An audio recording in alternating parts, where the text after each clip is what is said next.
Hey guys, Dylan from the Geek Duo here, and today I'll be bringing you my reaction to My Hero Academia Season 7, Episode... 18? Titled It's a Small World. Shishikura and the other members of Shiketsu High join the fight at the Gunga Villa site, and it's do or die as the heroes unite to fight back. But as All For One gets younger, he gets stronger. And I'm going to leave out the last line of this synopsis until the very end. So, yeah. I don't really have time to do a massive pre-ramble at the start of this. I know exactly what that last line of the synopsis is about, and the thumbnail for the episode sort of spoils it, but you don't get that unless you're watching along with me. In which case, you've probably already watched it, so it doesn't matter. But, yeah, so let's get this started in 3, 2, 1, go. Also, Tokoyami. There.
I mean, as I said in the last one, you don't have the same kind of relationship with those.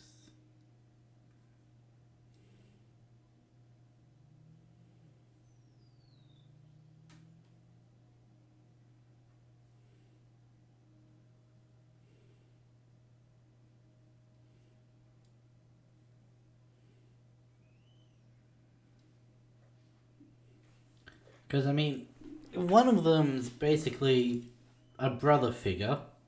I mean, you could sort of say the same for Darby, but he's never, never mind, that point doesn't matter. But Jin was like her best friend, her brother, sort of. I'd more go best friend. Uraraka's a crush, so two very different relationships too. What she's got with Shigaraki and Darby.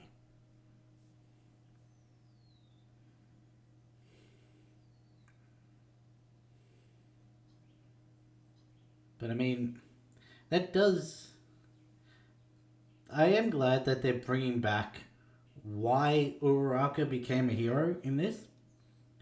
Like, sure, she did it to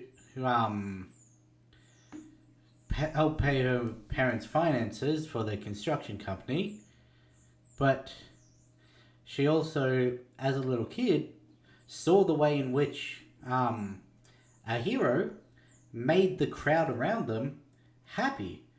While everyone was looking at the hero, she looked at their happy faces and was like, I want to do that. And I'm glad that they do bring that back as her goal with Toga. She likes seeing people happy.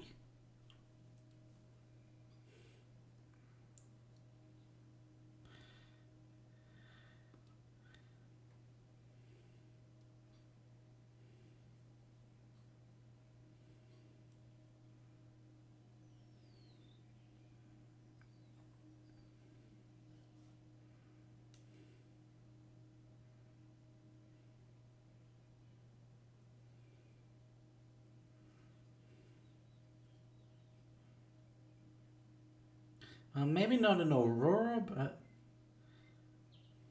I completely forgot Komori had hair in this.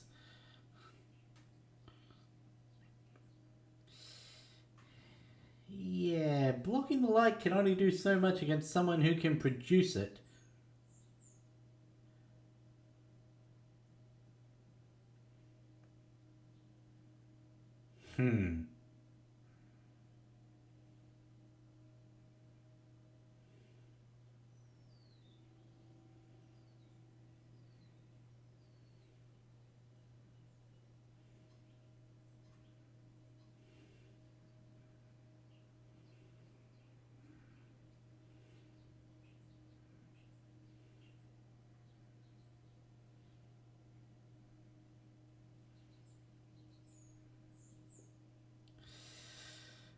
And here comes the reinforcements that the Thinger alludes to. Gigantomachia got free.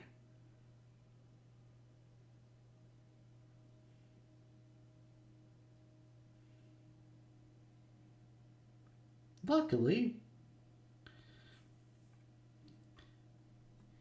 he's not aiming for the heroes.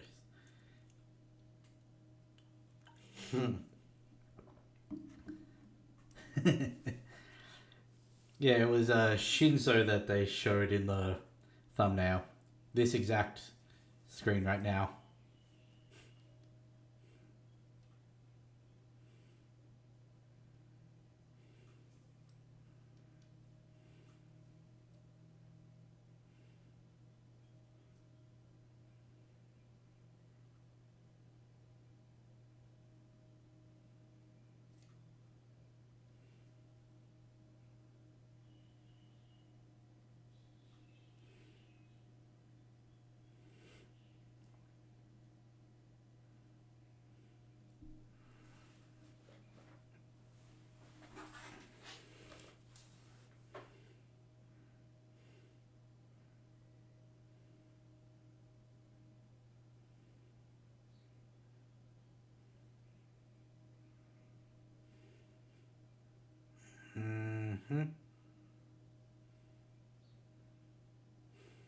I do love this.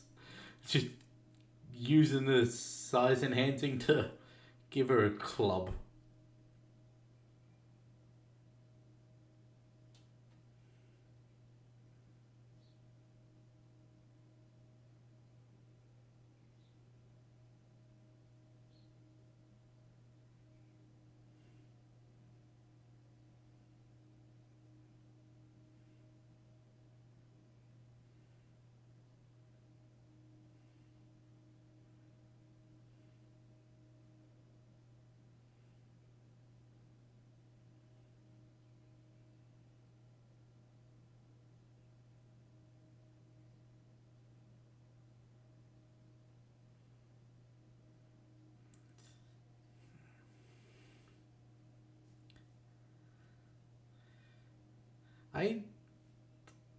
I remembered that he was there, but it completely slipped my mind that he hadn't been seen for ages.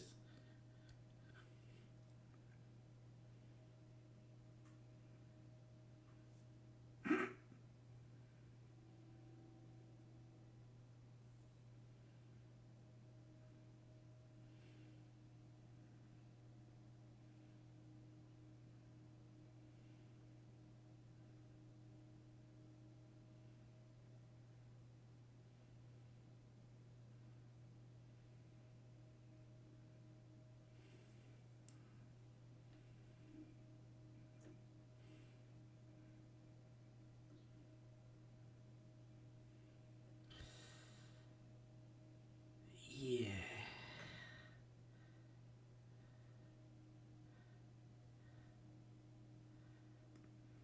She's improved since the last fight. Unfortunately,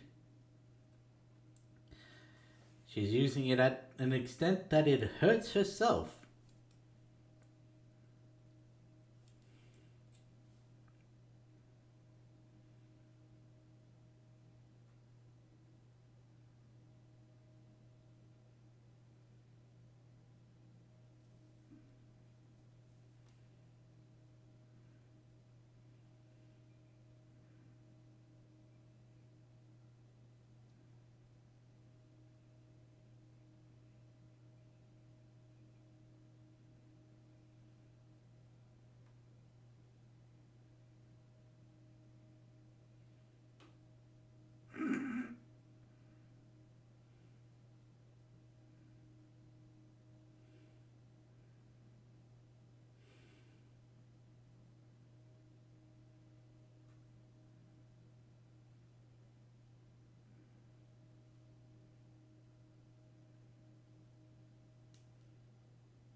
His voice reached him though.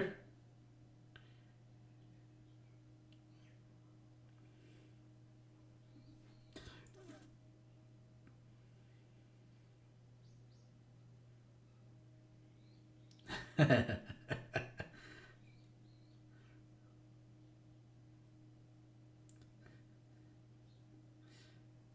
was about to ask how he had All for One's voice, but I had a feeling it got explained.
Returning to the present.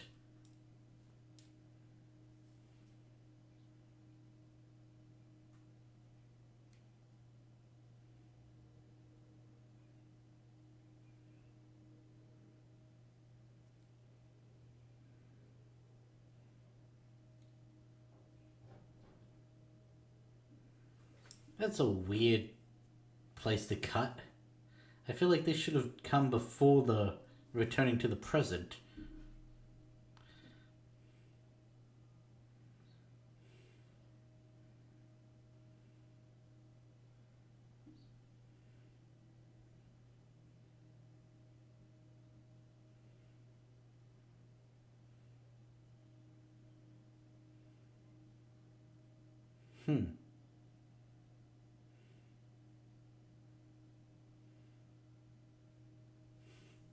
You don't like it when he used against you, do you?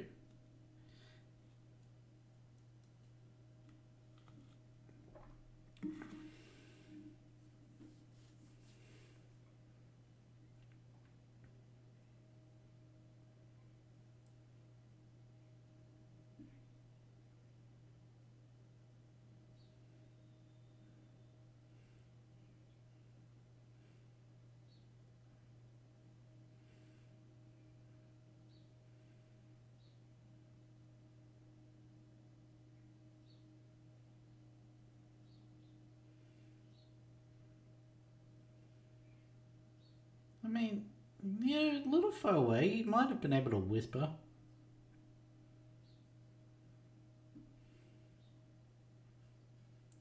Look at how small he is there.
I don't think... This is another one where I think it's being explained better in the anime. Because there was a little bit of a disconnect as to why Makia was suddenly turning on All for One. But with what Shinzo was just saying,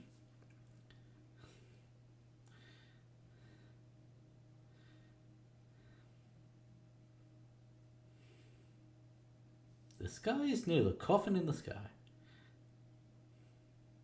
I don't know why I read out what's at the top of the screen. You guys can obviously see on your own copy.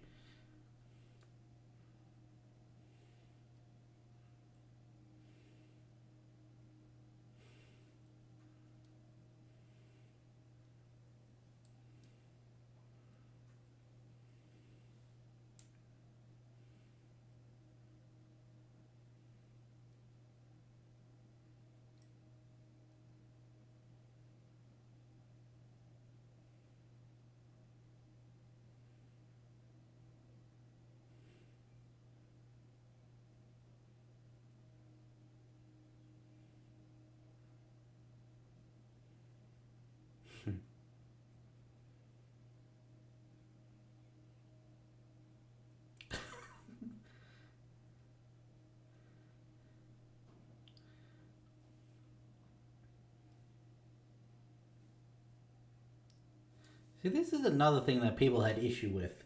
Like, why are the reporters there? Why are we focusing on them? But there is a specific reason why these specific ones are the ones to be shown flying into the danger to make sure people can see.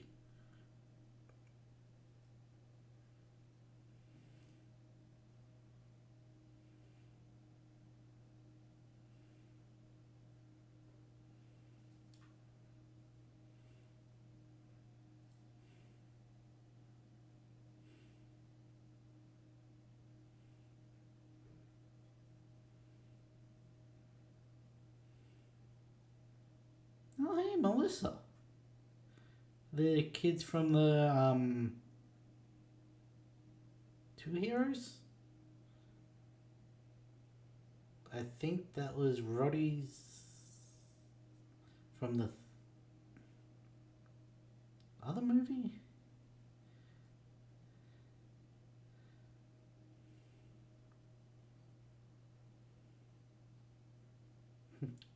Where's Japan? They ask while speaking Japanese.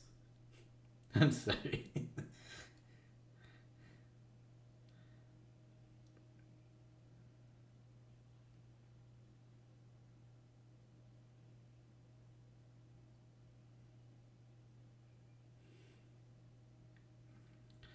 She's another one who's come a long way from the start of the show.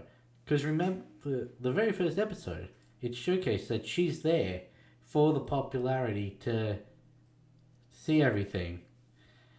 And now she's been on the front line of two massive wars, getting absolutely bodied both times.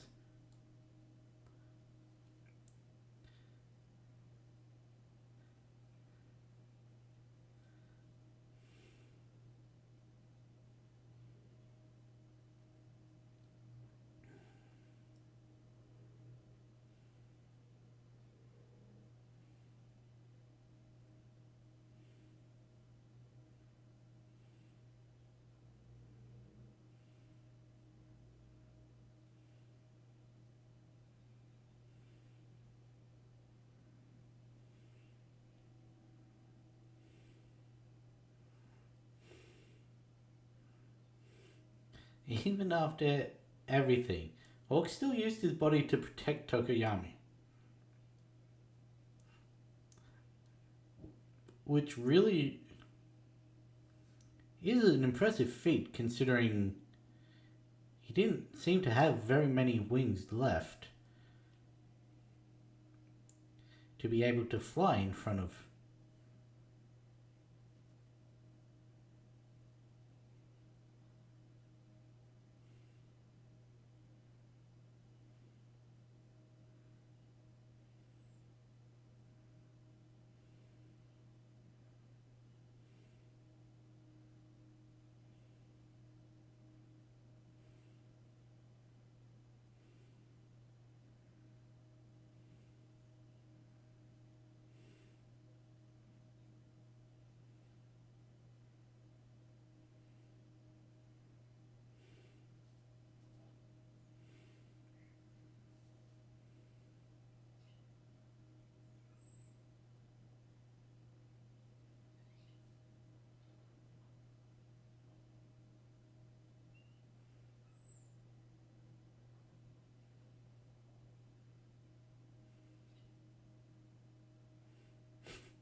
I remember Blind Wave in one of their first reactions to this war. They asked, "What is Mineta going to do? It's not like he's going to be of any use in the fight against All for One and everything." And then you have Mineta, a notably coward hero student, being the only one, like the second last remaining, to distract All for One from hurting one of his friends.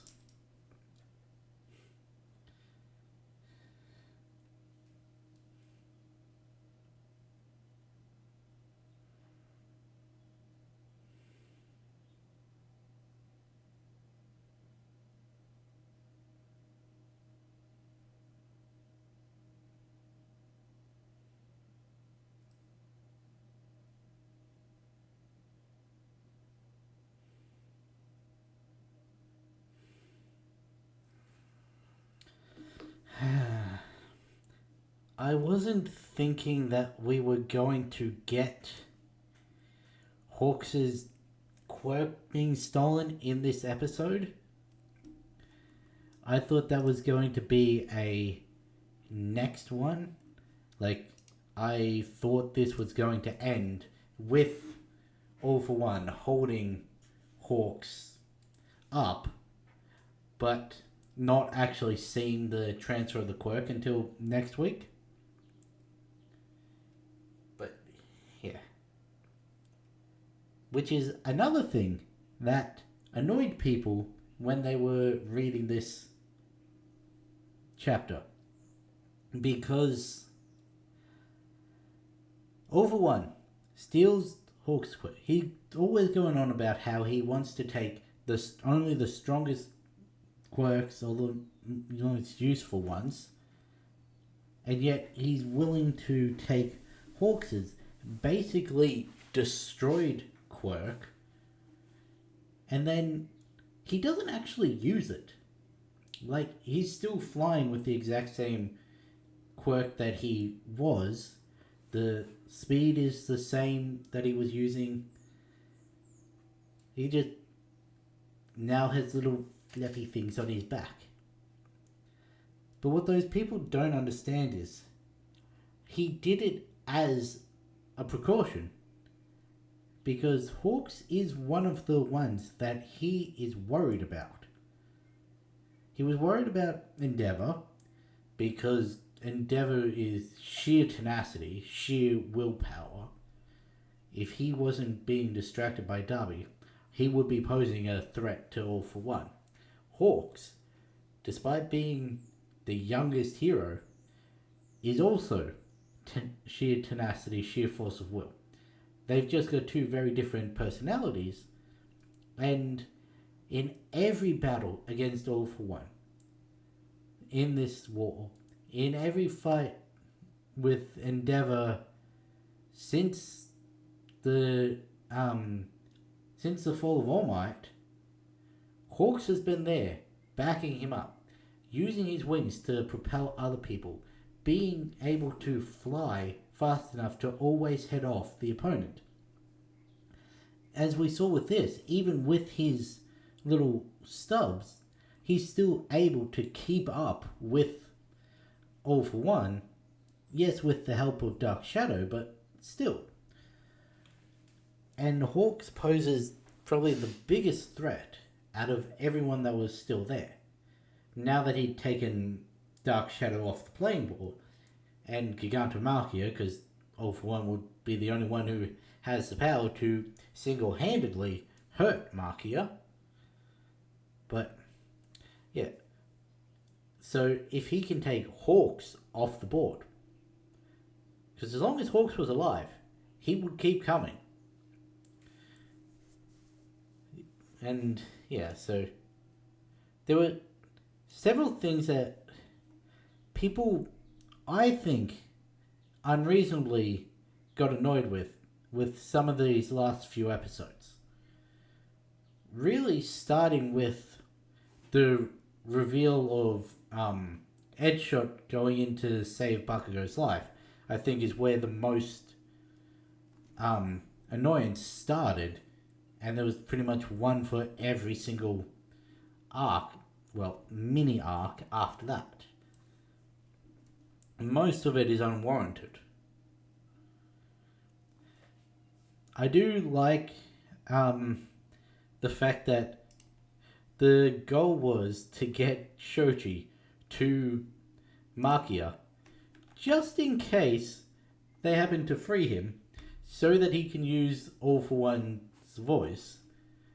And in the end, yeah, okay, they did need it to get him to stop wailing on Mount Lady and to take out the flying paranormal ones, but technically to send him on a path against All for One, they didn't. They didn't know this, of course, because you can never know what Maki is thinking. They thought that he would be perfectly subservient to All for One, but yeah. I do like the moment between Kirishima and Mina, where she's like, I paid you back for saving me in the last war, which was Kirishima paying her back for him being a coward when he was in middle school. And yeah. So they're always just going to be paying one up on each other. We got to see the drawback of Mina's quirk, where if she uses her acid too much, one, it's able to burn her, which is actually stated earlier on in the series. And two, if she uses too much, she gets dehydrated. And her pigment starts to change to a regular human one. Which is where you get like the half face all down one of her arms.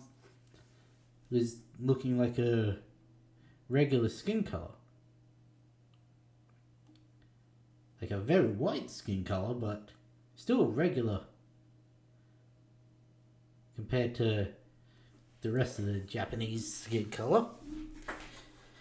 Anything else I need to touch on? Let's see.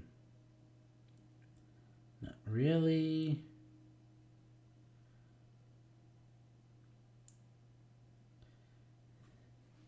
I do want to see in a couple of weeks how Blind Wave reacts to.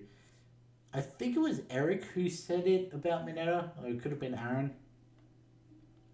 But yeah, to see in this fight Mineta's standing up against All for One to distract him from taking one of his friend's quirks. And in the end, it came down to basically the same conundrum that Darby had, really. He's like, every time I get hurt. Rewind affects my body. The problem is, each time it's going faster. If I stay here and take that boy's quirk, I might not have enough time to make it to the coffin. Which is the same as what Darby had with, I can either stay here and kill Shoto, or I can go after my dad. And that's literally the only reason that Tokoyami got to keep Dark Shadow. Like, I mean, sure, All for One could have picked him up and stole it on the fly, but he's more thinking about fusing with Shigaraki so that he doesn't need to worry about rewinding, and then he can come back and just clean up the war. And then we got that little stinger at the end of hearing that, hey, we were meant to accept the UA evacuees. They haven't arrived yet, So they're still all in the tunnels underground. Because we know that, what's his face? Feels good guy. Skeptic, that's it. He hacked into UA's system, which meant he had control over the underground passageways. But, yeah, I really need to go do something at the moment, so I'm gonna have to cut this here. I am excited for what's going to come next. I reckon a lot of people are going to go wild about it. And I guess I'll leave you on that one. So with that being said, I'll catch you on the next one.